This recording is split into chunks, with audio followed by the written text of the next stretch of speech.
universitaire, Étienne. C'est l'influenceur bien connu du mouvement MAGA, un influenceur d'extrême droite, Charlie Kirk, qui a été tiré. Et d'ailleurs, on vient tout juste d'apprendre son décès. Voilà, Julie. Donald Trump, donc le président américain, a annoncé sur les médias sociaux que l'influenceur de 31 ans a été tué. Il a été atteint par balle il y a peu de temps sur un campus universitaire de l'Utah, alors qu'il donnait une conférence, s'adressait à des militants de l'université. Vous allez voir des images de la scène. Il a l'habitude, Charlie Kirk, de prendre part à ce type d'événement. Vous le voyez, il rassemble les foules, est très populaire auprès de la droite américaine.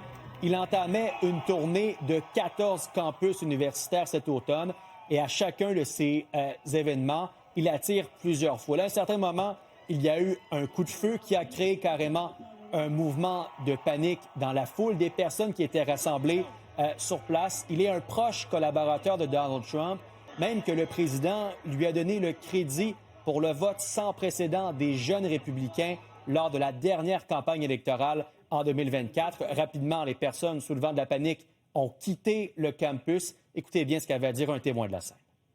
I think it had to come from an elevated position for sure. And I think it had to have been a long rifle based off of how... so Charlie was like 10 yards in front of me from where my microphone was. So even if you have a pistol, if someone was talking about a pistol and all this stuff and shooting, it's hard to just hit an accurate shot with a pistol from 20 yards away. So it sounded like a .22 rifle, to me, my perspective, but it had to have come from an elevated position. D'ailleurs, il n'y a toujours pas de suspect arrêté par les autorités à l'heure actuelle. Je vous le disais, Julie, c'est un influenceur d'extrême droite qui a des positions très marquées sur des sujets polarisants, notamment l'avortement. On a vu certaines prises de position parce que normalement, les étudiants des campus vont à sa rencontre au micro, lui posent des questions, il y a beaucoup d'argumentaires et a remis certains étudiants à sa place. Aussi des positions très marquées sur les armes à feu, défend le droit des armes à feu.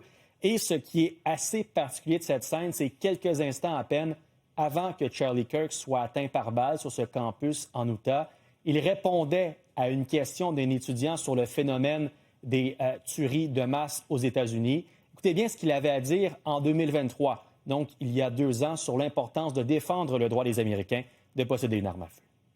I think it's worth it.